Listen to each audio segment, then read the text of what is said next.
আচ্ছা ভাই এনে উঠলে মাঝে চিৎকার পারা গেলে গা। এইটা ভাই অনেক ভয়ঙ্কর একটা রাইড। এটার মধ্যে যে উঠে হ্যার বুকটা ধপধপ করে কাঁপে। আমনে ডরাইলে এটার মধ্যে উড়ার দরকার নাই। ধরো আমরা কিছু উদুর বুদুর পোলা পাইনি, টিকিট দেন। যান হ্যানতেনে টিকিট কাটেন। মেলায় যাই রে, মেলায় যাই রে।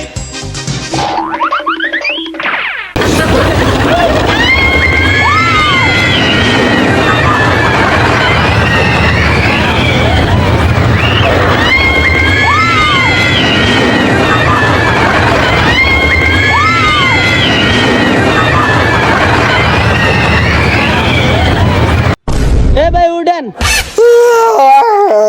কি ও ভাই এনদি সবাই ভয়ে চিল্লাইলো, আমনে দি ডরাইলেন না? ধরো আমরা সাহসী পোলা নামিয়া, আমরা ডরাই কোনো কিছুতে, এই বালছাল আমরা ডরাই না। ইজ্জত শেষ।